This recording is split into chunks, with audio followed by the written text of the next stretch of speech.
Jack Bradbury, we interviewed you 4 years ago. You'd got your A-level results, you're off to Cambridge. So, bit of a sweep. How have the 4 years been? They have actually been incredible, probably the best thing I've done in my life. In terms of the education, some of the teachers that we've had have just been incredible. World leaders in their field. We'll have little classes in groups of 2 or 3 students. One of my supervisors was good friends with the discoverers of the structure of DNA, so you really are hearing from incredible people, and the people that you meet there are incredible too. Everyone's so passionate about their subjects, and to go to a place like that you do have to really want to study, and that's been one of the best things. It's opened up great opportunities for travel. I've been to Japan, Russia, Peru, all through contacts with the university. For various different reasons. Did you ever have any, when you interviewed 4 years ago, you just got your A-level results, did you ever have any doubts about going to university? I think everyone may have some doubts about whether or not they're cut out for what university entails.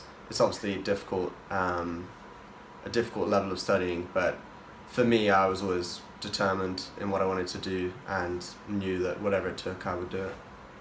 And it's medicine you're studying. How many years to go? So I've got 2 years to go. It's a 6-year course.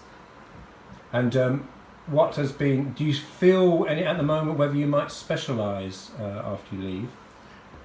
I think I will specialise. At the moment I'm considering neurology, so brains and spinal cords, nerves.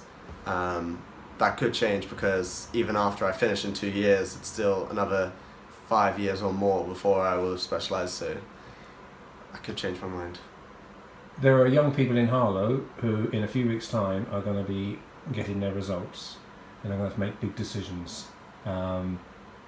What's your advice to them?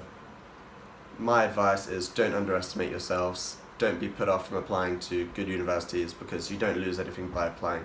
You'll have 5 choices in your UCAS application forms, and there's no point applying to 5 universities of about the same level, because if you get into one, you'll probably get into all of them. You might as well take a top couple of your options and be ambitious.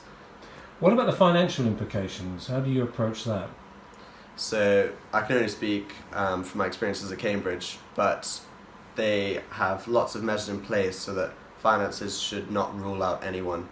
Student finance gives loans to cover all of tuition and all of maintenance as well, and a lot of it is based on income. So student finance itself has extra money, grants and loans for people who need it, but also Cambridge has a number of bursaries where if your family income is below a certain amount, then they'll give you money that you don't have to pay back to cover cost of living.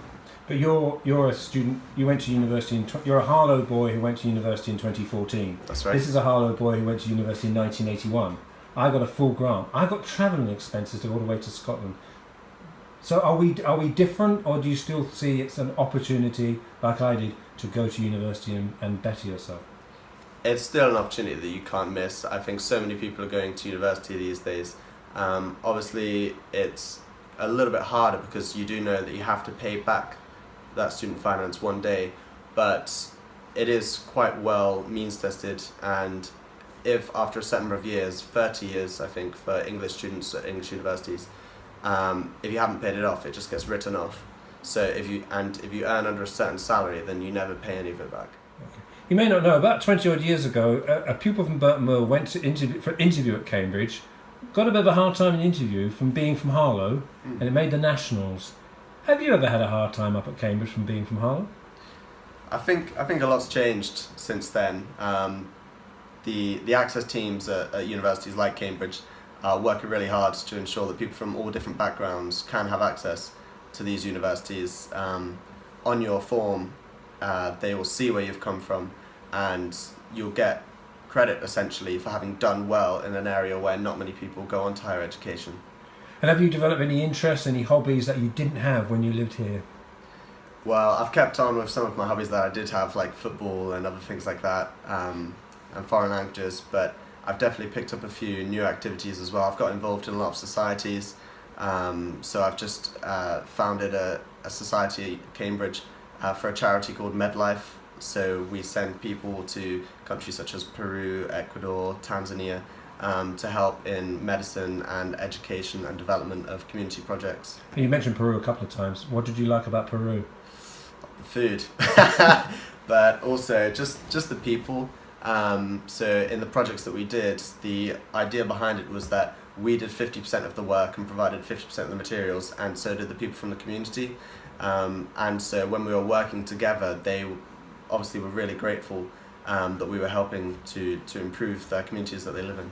So finally, going back to the subject, you get your A-level results, it's an opportunity, and that's what you're saying. Absolutely, yeah. Not one to be wasted, because you only go to university once, and you don't want to regret not reaching your full potential. Okay, thank you very much.